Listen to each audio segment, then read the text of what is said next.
The Honourable Annette King. Mr Speaker, Merry Christmas and glad tidings to you, to all the members of this House, including Jonathan.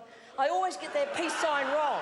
I always seem to get it round the wrong way, but I want to also acknowledge the fantastic staff who support us, from our office staff to Bellamy's, security, messengers, the clerk's office, and so many more. But, Mr Speaker, it's beginning to feel a lot like Christmas.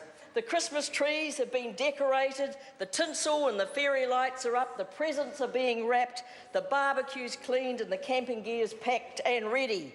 Meanwhile, back here in Parliament, the National Caucus has spent the last few days breaking into song, a new king born. Well, actually, it's an old king recrowned, and there's those that are going around singing pa, rumpa pum pum, and others saying humbug. And now they're anxiously awaiting to see what Christmas presents Ebenezer English is going to give them on Sunday. They've been hoping that he's had a visit from the ghost of Christmas past. There's excitement in the air over there. Soon they're going to be unwrapping the gifts they deserve and they expect. They've already sent their wish list up to the post box on the 9th floor saying, I've been a good boy, I've been a good girl, and they've already put in their orders for their presents. Actually, some of them have already got their presents. Paula. Now, Paula, she got an early one because she stepped up, she stepped out, and she stepped in. In fact, she got the biggest present of all, because she's just a hair's breadth and a banana skin away from being Mrs. Prime Minister. She knows that she will outshine Bill during this coming year, and her present next year will be even bigger. And then we have got Stephen. Well, Stephen asked if he could be put in charge of all the pork barrels. And in fact, he's got his wish.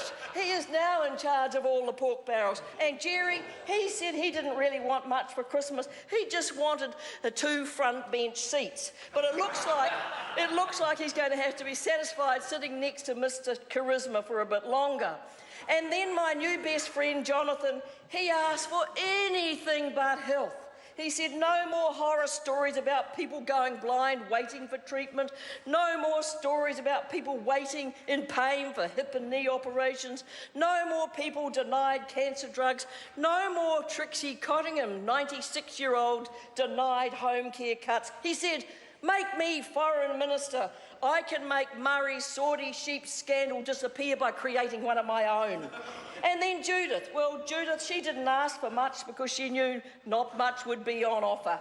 And Nick, well, he got his letter to Bill last Monday. In fact, it was going to be a Christmas card. He actually sent a Valentine's Day card that said, I love you, besties forever.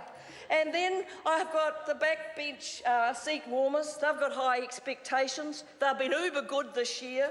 They have asked every patsy that's been given to them. They've swallowed dozens of dead rats. They've even defended decisions that never went any near where caucus. And they want some goodies in their stocking. David Bennett, he's got real high hopes. He rates his chances. He reckons his daily interjections that are not rare, not reasonable and too often, makes him a cert for racing minister.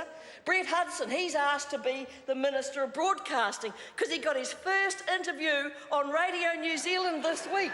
And he was talking about the future but not his own. And then John O'Naylor and Maurice Williamson, they both said they want the same thing. They want a recording from Engelbert Humperdinck, that song that said, please release me, let me go. And then, of course, Craig Frost, he unwrapped his present today and the box was empty. But I've got a bit of advice for the members opposite. I leave them with this advice. You better watch out. You better not cry. You better not pout, because I'm telling you why, Santa might not be coming to town for you. He's making a list. He's checking it twice. He's even got Stephen checking it thrice. He's already found out who's been naughty and nice. And Santa might not be coming to you.